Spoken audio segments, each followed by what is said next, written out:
Dr. Kojo Pumpuni Asante. To start with, there are people who are making all the permutations about this particular outcome. And they say this is a verdict against the Supreme Court and against the state that is seeking to persecute and do injustice to the Gyakye Quayson, who, as we speak, his name has been expunged from the record of Parliament as having ever been an MP. Well, thankfully, he goes back once the EC takes the communication to the Speaker. He'll be sworn in again the second time, and his name will be restored. Yeah, hello. Yes, Dr. Good morning. Good morning. Yes, can you hear me? Clearly. A very good morning to everybody and co-panelists today. Yes, I mean, it was. I was in Assin North myself. It was an interesting election. I think going into the election, there was sort of high stakes for both the NPP and the NDC, because this is the first sort of competitive seat that both parties were going to contest for after the 2020 election.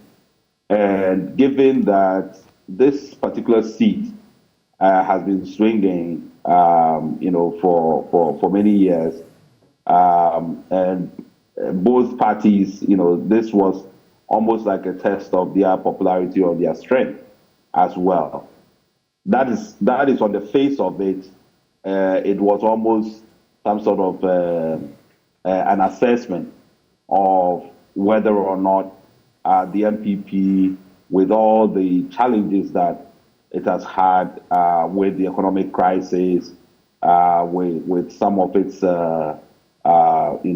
political challenges, internal party challenges, and so on, looking ahead through the 2024 election, whether or not it could be united, it could be, it can signal that it is still very competitive and still able to win an election regardless of its track record since 2020. So I think it was high stakes for the NPP, but also for the NDC, which is seeing the 2024 election as basically something that is very winnable, and they will see themselves as having a big advantage given the challenges of the NPP. And they were the ones who were holding the seat. So a defeat would have really deflated its own sense of preparedness for the 2024 election and where the citizens were. But everybody, I mean, the logic in politics is that at the end, when you put all of that together, politics is very much local. And the kind of narratives that were being built, where if you were there in Assin about the sequencing and how he has been treated and all of those kinds of things were very, very persuasive, So despite the real sort of deep incumbency abuse, and I miss no words, that this was, there was a lot of incumbency abuse with all the development, overnight development works, and these were very extensive development works. I saw it myself, being in the constituency. All of those things, the inducements that the people are actually alleging. The people are alleging that the heavy-duty machines that were, swamped the place for the purported development have all gone missing after the NPP lost. And we have actually heard an NPP, officer suggesting that the government should punish the people of Assin for being ungrateful, and that for not voting for them, they ought to be punished. So no development should be taken to their place. Well, it's not his. He doesn't have any power. The Constitution doesn't allow that. So, and it shouldn't be coming from a member of the ruling party. That is not what parties are set up, to do, to discriminate and use the public's money to punish people. So I think that is very uncalled for. If this is true. That's the gentleman's understanding of the democracy. But are you surprised that he's not been condemned by his party, that is wrong? Because his party has issued a statement congratulating the NDC and Jachikwe Singh. Even the president has also issued a statement congratulating Jachikwe Singh, congratulating the NDC. Yes. And then that is what has to be done, because, and I'll come, when we get into the abuse of incumbency and vote buying and how to curb that, we can really talk about principles, because I think the parties of our Fourth Republic have a huge responsibility. If they don't understand the consequences and the continual persistence of these challenges, then they have to think again. But I mean, just to say that some of these things I haven't heard, whether the bulldozers have pulled out and so on, we can verify. But I mean, on election day, they were still working. So even on election day, you couldn't miss the fact that some of the roads, were still being done and all of that. But I mean, it's to say that, as I said, politics at the end was for me local. And even as I stood at one of the polling stations where the counting was going on, I could just hear the sentiments of the voters still repeating their pain that Mr. Jachikwe Singh has been taking through these, ordeal in their view, and therefore they wanted him to win, to send a message to the government that they didn't like what was being done to him. And if you look at the results across the constituency, and it's a very interesting constituency for me, because it's probably the most diverse, in terms of the strengths of each party from electoral area to electoral area. Mr. Jachikwe Singh actually performed very well in sort of strongholds of the NPP. Actually, he was competing very strongly in all of those, and that's what showed in his overall performance. And he did something similar in 2020, but I think even in this election in particular, it was quite surprising that he was very competitive in very strong NPP areas.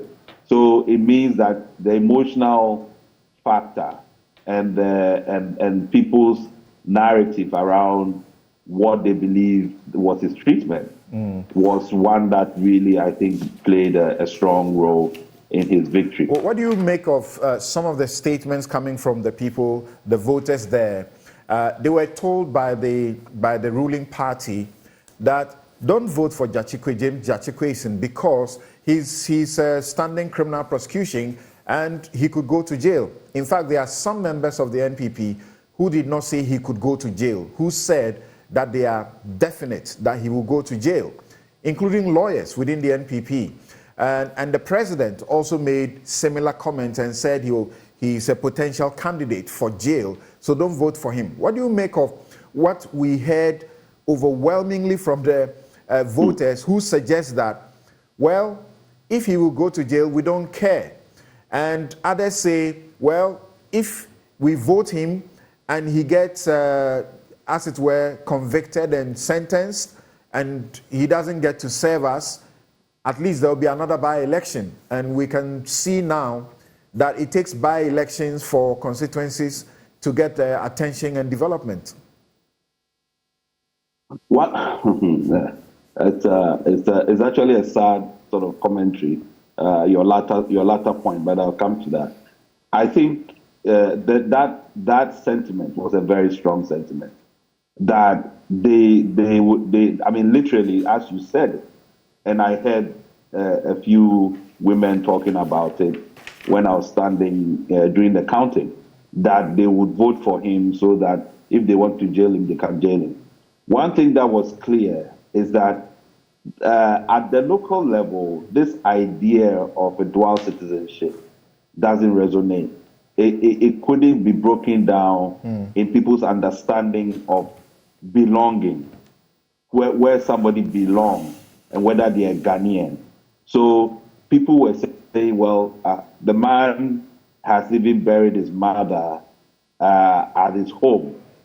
They know the family. So if you say that he's not Ghanaian or doesn't come from here, what do you mean?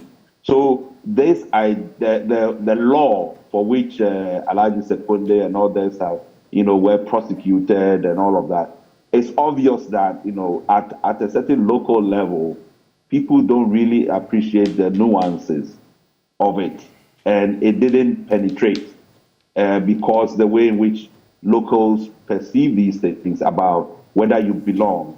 On the other hand, people felt Mr. Charles Opoku, even though he has been around and people know of him and so on, thought that he was just a recent, how do you say, he's just recently known as a person, of the community. Right. So as to who belongs, and sometimes the laws that we are applying at the national level and at a higher level, people have a completely different understanding, and that is why they were quite peeved that they felt that this was a persecution of the person. So I mean the solution, and I think people have already said about it, that those rules have to be looked at again.